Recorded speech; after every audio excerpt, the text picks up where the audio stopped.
welcome back to the another video. This is me Saima Pirzada and you are watching Saima Pirzada Reaction Channel. तो Pakistani reaction channel पर आपका welcome हो गया. सो आज हम video watch करेंगे. ये वीडियो है पाक shop on world largest museum in India. Cost 10,000 crore. So by 10 crore 10,000 10,000 crore की ये म्यूजियम बना है. तो वाकई में हैरानगी तो होगी. चलते देख लेते हैं इस वीडियो को. दुनिया का सबसे बड़ा म्यूजियम इंडिया में. So very interesting video. Original video का लिंक नीचे डिस्क्रिप्शन में मिल जाएगा, तो आप वहां से ओरिजिनल वीडियो वॉच कर सकेंगे. चैनल पर न्यू है तो जल्दी से सब्सक्राइब कीजिए, बेल आइकन को ऑल नोटिफिकेशन पे प्रेस कीजिए ताकि सारे वीडियोस आपको मिलते रहें. So yes, let's start the video and here we go. दुनिया की सबसे बड़ी स्टैचू, सबसे बड़ा स्टेडियम और 10,000 फीट ऊंचाई पर बनी विश्व की सबसे लंबी टनल है. इसी भारत देश में बनने जा रहा है विश्व का सबसे बड़ा संग्रहालय, युगे युगीन भारत राष्ट्रीय संग्रहालय. ऐसी बिल्डिंग्स बनाई है जिन्होंने रिकॉर्ड ब्रेक किए हैं.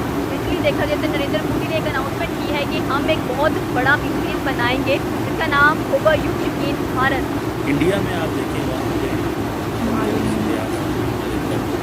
इंटरनेशनल एग्जीबिशन का कन्वेंशन सेंटर कॉम्प्लेक्स जो है उसका खिताब किया है. हमारा मीडिया या पॉलिटिकल जो है या नुमाइंदे जो लोगों के पास एक ही बात कहते हैं जुल्म, जबकि हमारे मुल्क में उससे ज़्यादा जुल्म हो रहा है. यानी कि भारत की सकाफत नजर आएगी, उसमें भारत को एक बार फिर से आगे पेश किया जाएगा कि भारत की हिस्ट्री क्या है, कल्चर क्या है और उसका तहरीर क्या कहती है. सर क्या ज़्यादा कुछ नहीं है इंडिया के पास. कुछ पॉलिसी हम कॉपी ही कर लें, मतलब हम समझ लें कि हमारा पड़ोसी मुल्क अगर की तरह तो उसकी तरह 10-20% हम भी कर लें. क्या है सर? अगर मेरी बात आप लोगों को बताएंगे, सबसे पहले लोग आपको कहेंगे कि झूठ को. हाँ बिल्कुल. कि देखो जी ये इंडिया की तारीफ करवा रहे हैं. जब सलमान ने भी आना है वहाँ तो फ्रेंच प्रेसिडेंट भी आ रहे हैं, इटालियन भी आ रहे हैं, कैनेडियन भी आ रहे हैं. सारी दुनिया वहाँ पे आ रही है. के जो हुक्मरान है, जो गवर्नमेंट है, उन्होंने अपने आप को ऐसे सेट रखा हुआ है कि पूरे वर्ल्ड में ऐसे लगता है कि यार इंडिया जैसा मुल्क ही कोई नहीं है. 2013 में चले जाएँ, 2014 में चले जाएँ, भारत की एक्सपोर्ट कितनी 450 करोड़ हुआ करती.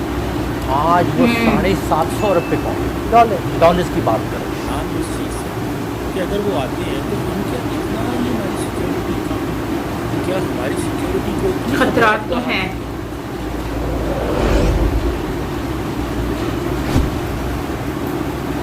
इंडिया की प्रोग्रेस की बात की जाए तो उसकी प्रोग्रेस की बातें पूरी दुनिया कर रही है. उसने ऐसी बिल्डिंग्स बनाई हैं जिन्होंने रिकॉर्ड ब्रेक किए हैं. इसलिए देखा जाए तो नरेंद्र मोदी ने एक अनाउंसमेंट की है कि हम एक बहुत बड़ा म्यूजियम बनाएंगे जिसका नाम होगा युग युगीन भारत.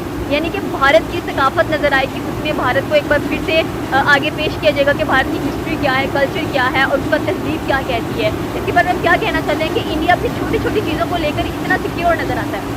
ये इसमें तो प्रताप जो है वो हमारा सबका एडवाइड है कि हमारी जो गवर्नमेंट्स हैं वो इसको बिल्कुल भी सपोर्ट नहीं करती. हमारी यूनिवर्सिटीज़ के अंदर तो बिल्कुल कल्चर के ऊपर जो है वो बनाया जाता है और कल्चर फेस्टिवल भी हमारे स्कूल और कॉलेज के अंदर जो है वो सेलिब्रेट किया जाता है.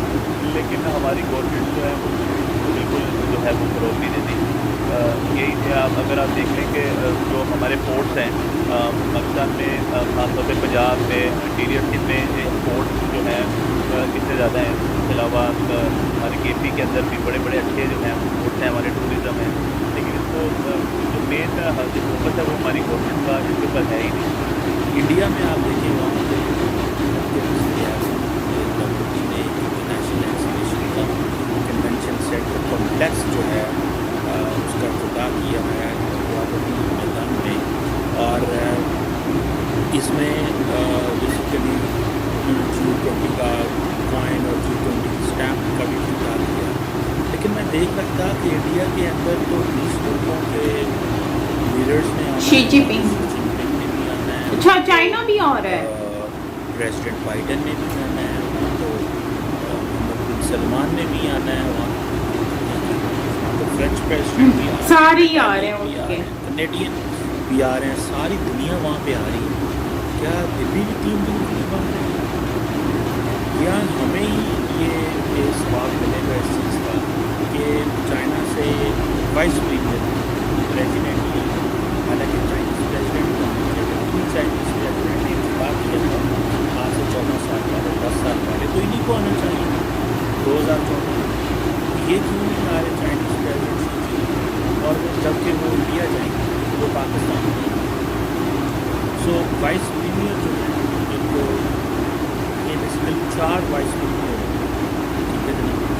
प्रीमियर उनके प्रेसिडेंट को कहते हैं चाइनीज 4 वाइस प्रीमियर होते हैं और उनका रैंक ये जो और जब प्रीमियर काम नहीं कर पाता या प्रीमियर किसी जगह पे अपनी रिस्पॉन्सिबिलिटीज नहीं अदा कर पाता, जैसे अमेरिका में होता है प्रेसिडेंट होगा, वाइस प्रेसिडेंट होगा, तो इनके 4 वाइस प्रीमियर होते हैं, तो इनमें फिर हायरार्की होती है।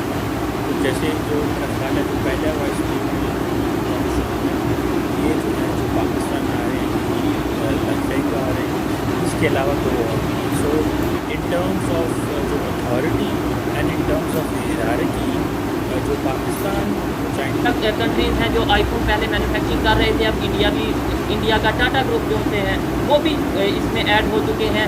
क्या समझते हैं बिजनेस इंटरनेशनल लेवल पे अब सिमट कर इंडिया की तरफ आता नज़र आ रहा है, चाइना को इग्नोर किया जा रहा है तेज़ी से इंटरनेशनल मार्केट में, ये आप इसके ऊपर नज़र रखती हैं, क्या कहेंगे?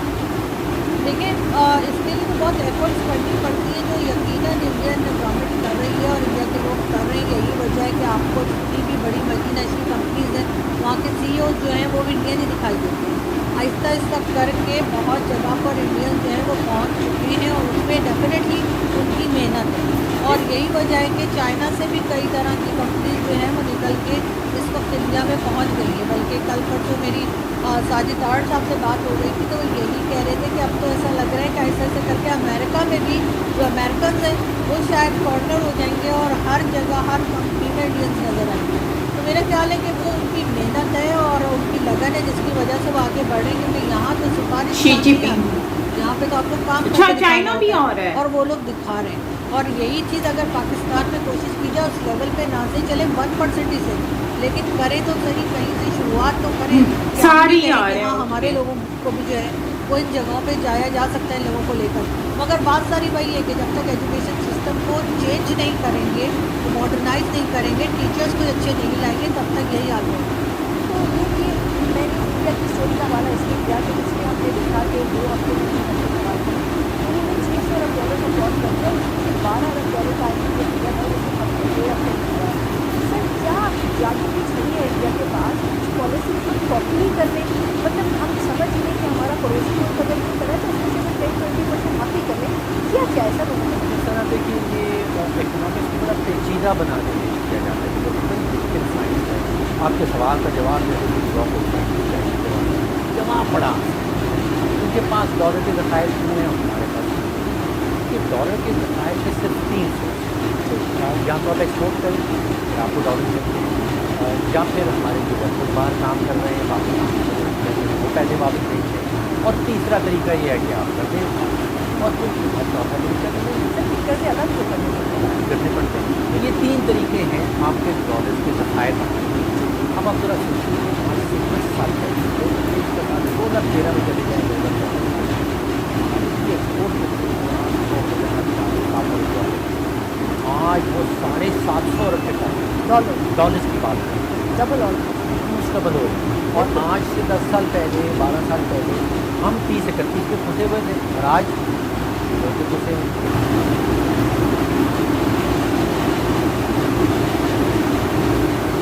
ओके फ्रेंड्स, यहाँ पे वीडियो का एंड होता है, लेकिन मैं आपको एक बात बताऊँ ना, सच कहूँ तो हमारे यहाँ की जो पाकिस्तान की सबसे बड़ी बदकिस्मती है ना, वो एक तो ये है कि पाकिस्तान में मुस्लिम जो हमारे लोग हैं अपनी कंट्री के साथ मुखलिस नहीं है, जो साफ बात है, ठीक है। अगर आप देखें कि वो मुखलिस हो तो पाकिस्तान का भी कुछ हो सकता है, चाहे वो यहाँ के पॉलिटिक्स हैं, चाहे वो यहाँ की आम लोग हैं।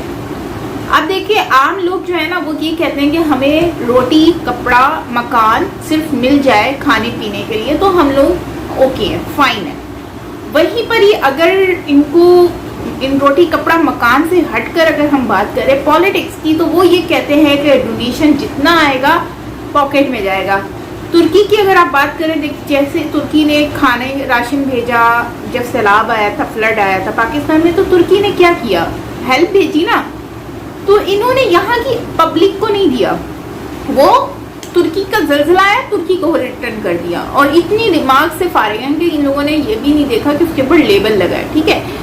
ये मैं पाकिस्तान की बता रही हूँ कि हमारी कंट्री आगे डेवलप क्यों नहीं करी। हमारी जो मीडिया लोग हैं, मीडिया पर्सन हैं, आजकल सब डॉलर के पीछे हैं। सब पाकिस्तान को ब्लेम करते हैं कि पाकिस्तान ये हो रहा है, पाकिस्तान क्राइसिस में जा रहा है, पाकिस्तान डूबता जा रहा है, पाकिस्तान, हमेशा पाकिस्तान को नीचा दिखाया जा रहा है। कोई भी अपनी एफर्ट नहीं दिखा रहा कि पाकिस्तान आगे बढ़ सके। बिजनेसमैन के पास पैसा आता है तो बिजनेसमैन पैसा लेके बाहर के मुल्कों में जा रहा है, वहाँ पर अपना बिजनेस खोल रहा है। कोई पाकिस्तान में इन्वेस्ट करने को रेडी नहीं है। आप जब इन्वेस्ट नहीं करोगे तो आपकी कंट्री कैसे डेवलप करेगी, ग्रो कैसे करेगी? आप इस बात पर क्यों बहस नहीं करते हो कि पाकिस्तान की जो इकनॉमी है वो डूब रही है बिकॉज हम यहाँ पर इन्वेस्ट नहीं कर रहे, हम लोग यहाँ पर मजीद बिजनेस नहीं कर रहे, हम जॉब्स नहीं लोगों को दे रहे। हमें इस पर काम करना है और इस पर हम कोशिश करें कि हम इन्वेस्टमेंट करें। फिर हम लोग बात करते हैं कि हम पाकिस्तानी हैं और हमें शर्मिंदगी होती है। तो भाई इंडिया वाले जो हैं वो अपनी कंट्री के बारे में कभी आपने देखा उनको कि आप अपनी कंट्री के अगेंस्ट वो बोलते हो? यूट्यूब पर, सोशल मीडिया पर आपने कहीं पर भी उनको नहीं देखा होगा कि वो कुछ भी वर्ड ऐसे यूज़ करें। बट हमारे पाकिस्तान के लोग हमेशा, आप यूट्यूब पर देख लें, वो भले कुछ भी हो लेकिन पाकिस्तान के बारे में उन्होंने नीचा ही दिखाना है। आप लोग इनकाउंटर देख लें तो इनकाउंटर में भी वो अपनी ऑडियंस को, अपनी पब्लिक को सोशल मीडिया पर जलील करें। ये नहीं है कि चलो ठीक है उनको बता दें तो कैमरा ऑफ करके उनको बता दें, समझा देंगे बेटा ये इस तरह से है, ठीक है, आपने जो बोला वो गलत है, अपनी नॉलेज को थोड़ा सा इंक्रीज करो। लेकिन जो है वो ऑन मीडिया जो है वो इस चीज़ पे लोग ज़्यादा शौकियाँ मारते हैं कि चलो ठीक है हमारी ऑडियंस जो है ना वो जब हम जलील करेंगे तो उससे हमें व्यूअरशिप मिलेगी, लोग मजाक उड़ाएंगे इनका और उससे हमें फ़ायदा है। तो मैं ये कहना चाहती हूँ कि देखो हमारी जिम्मेदारी है कि हम अपनी कंट्री को और ज़्यादा ग्रो करें और उसकी प्रॉब्लम्स के ऊपर बात करें बजाय इसके कि हम उसको डीमोटिवेट करें, डिग्रेड करें, ठीक है।